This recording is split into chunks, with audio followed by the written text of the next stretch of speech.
I'm in red form, in a red state, such a red case on a red song. In a shared space with my shareholders, cause we share a bond. Spiritual healthcare, that's real self-care, you won't care for. I got my Mets hat on to the back. Y'all already know where we going with the stats. Any artist that's talking garbage and try to curse us, y'all follow a wave and do whatever's current. I follow his ways, I know my turn is coming. Welcome to New York Giants Full Access. Add it to the cart and we got you. And that's it, man. Go purchase Big Pat Sports Talk merch and support the family, man. And welcome to Big Pat Sports Talk. Thank you for your support.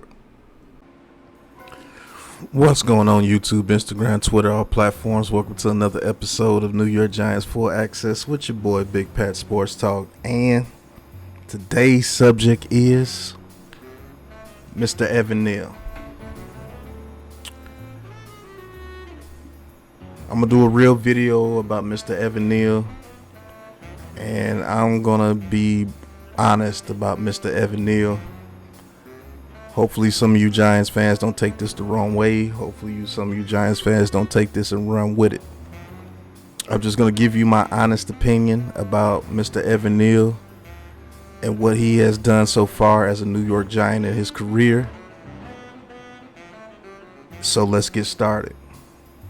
First and foremost, Mr. Evan Neal, you started off your career with the Giants pretty rocky. Then you got injured in your rookie season. You came back and you didn't have the best rookie season.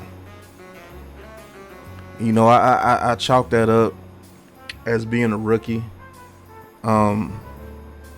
If you go pull my file, and what I mean by pull my file, if you go back in the day, if you look at some of my draft videos before we drafted Evan Neal, shout out to Classified 3F with Joe, we pointed out some of the issues that he had in college, and we said that he was going to struggle with that in the NFL. And I'm going to be honest with you, I wanted Akeem Ekwonu over Evan Neal in that draft. I think he would have picked later to the Panthers, or you might have would have picked before to the Panthers. I have to find out. You guys correct me if I'm wrong. I think he went right after Evan Neal. Shout out to G Nation Lou. He wanted to eat Akeem Ekwonu as well. And the reason why I wanted Ekwonu was because I knew that he would be more of a pass blocking tackle starting out in his career. Now I do think Evan Neal has a higher ceiling than those other tackles that were in that draft. As you know, we do have a history of picking a tackle in draft with Andrew Thomas, who said that he was the worst and he turned out to be the best. And Evan Neal was considered to be the best. Hopefully he doesn't turn out to be the worst. You see what I'm saying? I knew that he was top heavy in college. Pause. I knew that he leaned forward a lot and he always seemed to fall on the ground in college a lot.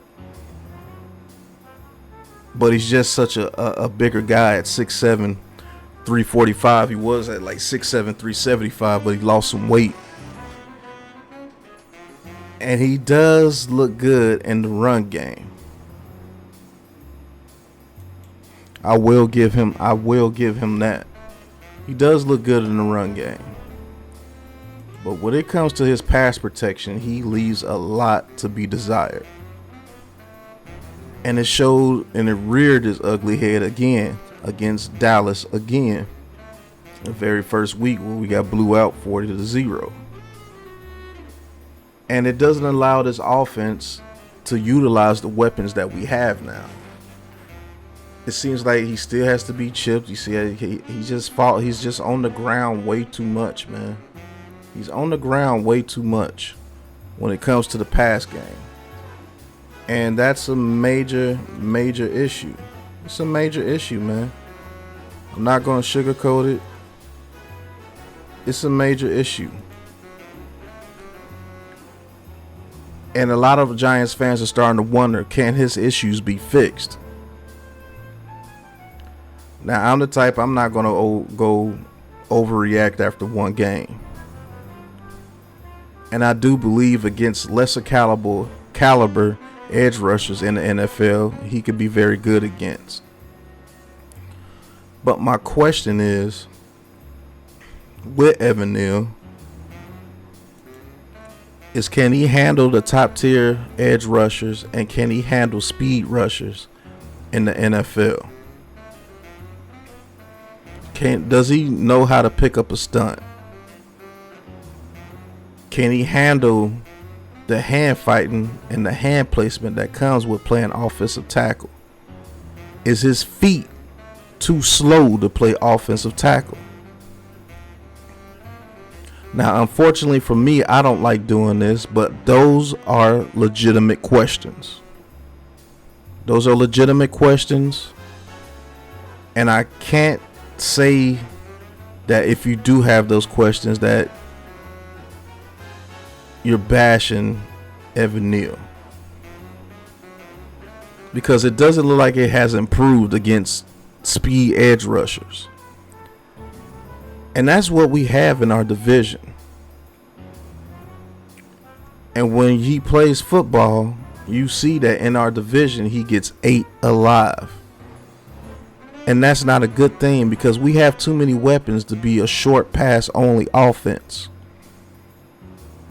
We don't get that much speed to be a 3-yard to 4-yard to 5-yard pass offense all game. That's not what we got these weapons for. And it's not all on Evan Neal, because I got a video coming up on the whole offensive line as a whole. But are these questions valid? Can his feet placement, can his hand placement, his knowledge of picking up stunts, and just overall speed when it comes to the tackle position, is he too big? Is he too slow? Is his technique too raw to where you can't fix it? Is he being coached up correctly? There's a lot of questions about Evan Neal. And I put a lot of pressure on Evan Neal in the beginning of the season, because I know that he's going to be a key to this Giants offense. It's just, it proved itself against the Dallas Cowboys. If he cannot hold the edge, this offense is limited. Point blank period, his offense is limited if he cannot step his game up. Daniel Jones is limited if he can't step his game up. Barkley is limited if he can't step his game up. The receiver, the weapons in general are limited if he can't step his game up. The play calling is limited if he can't step his game up. And overall, the whole offense is limited if he cannot step his game up. He is a major key to this team, one of the most important parts, because we drafted him at number 7 to be that opposite pillar to Andrew Thomas, which would allow our quarterback Daniel Jones to operate the field with that speed factor. But you can't use the speed factor if you only got 1.58 seconds to throw the ball. You're going to see a lot of scrambling, and you're going to see a lot of runs.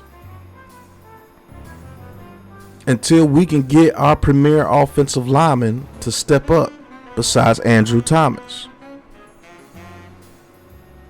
You take away weapons off the field when somebody like Bellinger or somebody like the running back has to chip every doggone play. That's not good.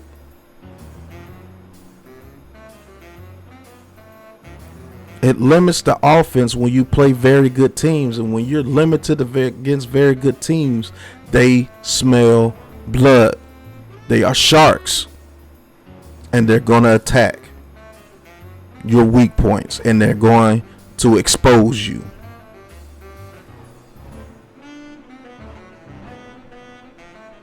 Now let's get to the hard part. Pause. How many more times do we have to watch Evan Neal be exposed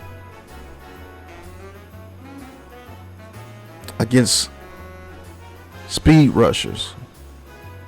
These dudes are not, I'll be honest with you, these dudes are not premier rushers. Dante Fowler's not a premier rusher.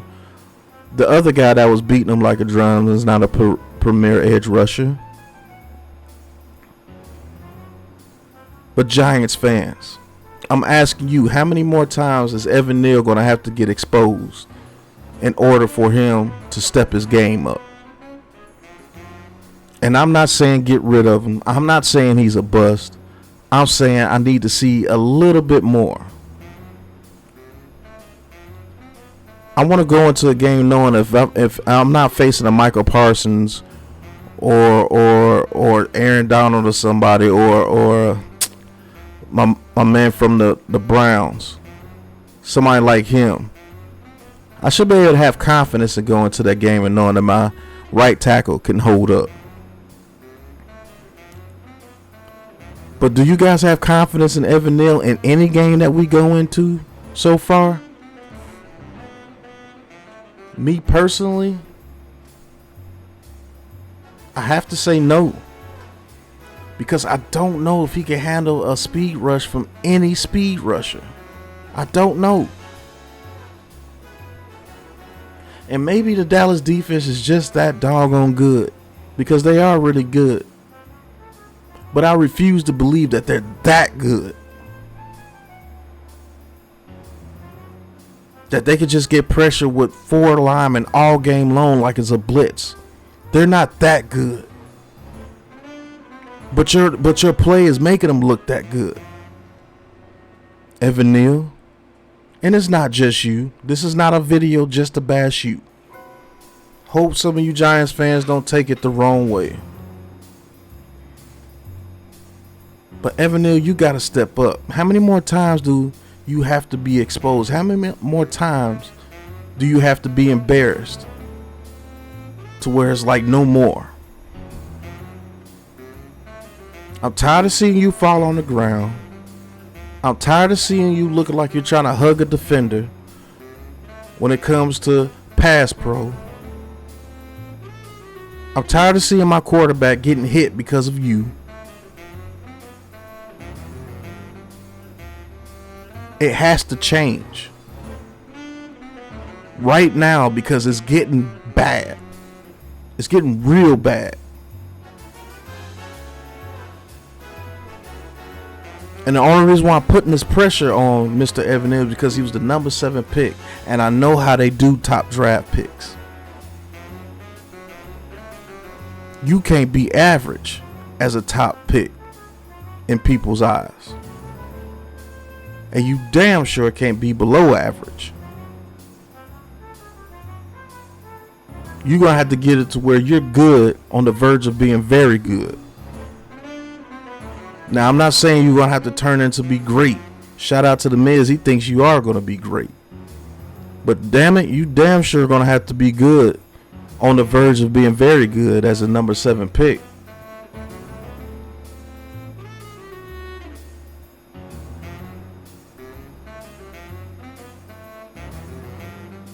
Because this team needs you, bro.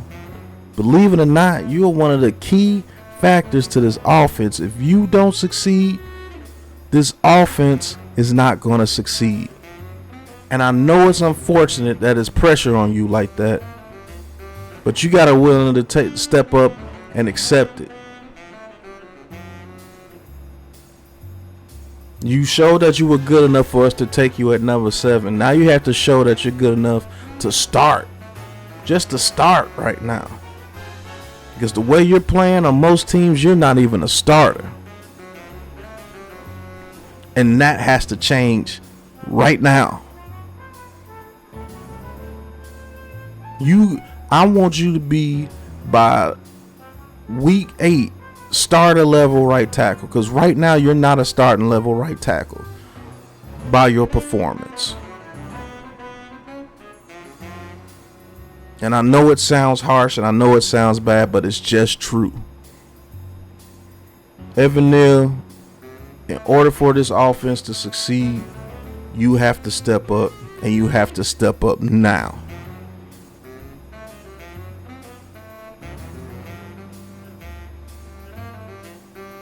Thank you guys for watching.